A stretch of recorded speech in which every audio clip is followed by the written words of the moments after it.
give me a little more freedom. Okay, so this happened a long, long time ago in what seemed like a galaxy far, far away. Isn't that a great opening? We should use that all the time. I was living in St. Louis, right outside of St. Louis. My husband and I were stationed at Scott Air Force Base.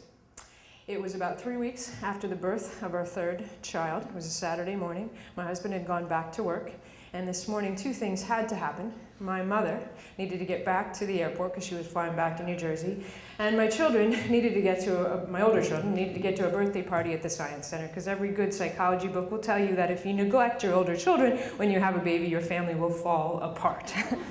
So this was a pretty crucial mission.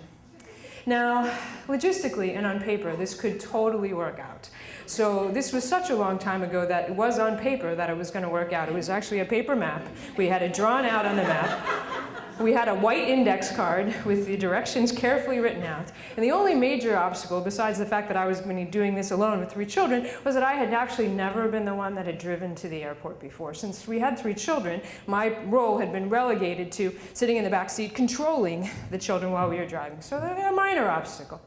And the first part of the mission went pretty well. We got to the airport, we got my mother there in time. Everyone, including myself, I thought was well composed as Mimi left us alone for the first time with 3 children and got out of the van. So we get in the van, we're driving, I think I'm composed. I look up and I look at my index card, I look at the street sign. I'm supposed to be on 64 West and I am inexplicably on 64 East.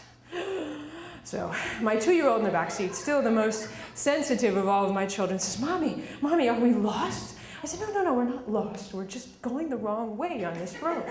And of course, my 5-year-old, the echo of the teenager he was to become, says, well, that sounds like we're lost to me. And I said, no, of course not. Lost is when you don't know where you are and you don't know where you're going. I know where I am and I know where I want to go, and it is right there. And this part of 64 is essentially a frontage road for the airport. So there is a small but completely insurmountable barrier between me on 64 East and 64 West where I want to be.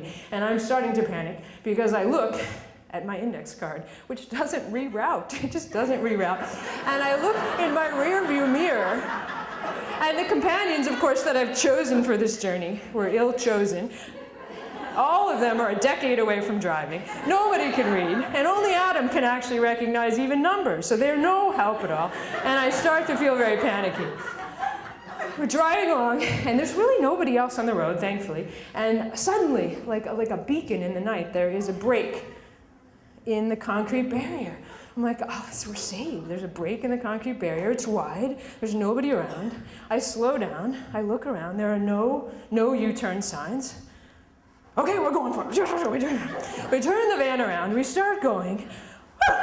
64 West sign right in front of us. My little index card is glowing affirmation. We're on the right road again. We're ready to go. We are so happy now. And when you're with small children, what you do is you turn the CD player up and you sing Wiggles Yummy Yummy Fruit Salad as loud as you possibly can. Now, you may not think that this is very loud, but it apparently was loud enough to block out the sound of not just one police siren, which I failed to hear, but 2 police cars that were chasing me before I realized it. They had to pull up actually physically next to me to wave me off of the road. Uh-oh, we hear from the back seat from Adam. Uh-oh, indeed. So I'm sitting in the car, I roll down my window, and the cop that comes to the door is like tension personified, except for his face, which is pure bewilderment, because I don't know what he was expecting to find in this car, but it wasn't 3 little kids singing Yummy Yummy Fruit Salad. So he is just puzzled, and he looks at me and he says, you ran a red light and made a U-turn right in front of me. What red light didn't seem like it was going to help me very much, so I refrained from saying that, and I just sat with my eyes down, my hands in full view. Since he had his hand on his holster, the man was scared, I think, and he just really couldn't figure out what was going on, and so he glanced around the car, and he noticed the military sticker on the front of my car. And he said, is your husband a military officer? My husband a military officer? What is this, the 1800s? I'm thinking, Okay, no, but this is a place. This is an opening. There's some camaraderie between military officers and policemen. This will help me. And I said, well, no, actually, sir, I'm a military officer as well. Well, this didn't help me at all, because that completely threw off the veracity of the story at all. A military officer would you turn at a red light in front of a cop car? Show me your ID and your driver's license. So I give him both of these documents, and he carefully studies them, and then he looks at me. And if you want to emotionally unhinge a woman who's had a baby 3 weeks earlier, who's just dropped her mother off at the airport, this is what you say. How much do you weigh? Right now? I said. And he goes, of course, right now. And I said, 135 pounds, that was a lie. And he just stares at me, and I'm like, I just had a baby. And finally, the light of recognition dawns on his face. He takes the hand away from the holster. Apparently in his life, he'd had experience with women that had just had babies 3 weeks earlier. And so after a lecture that I sorely deserved and a ticket for significantly less than I deserved, he let me go.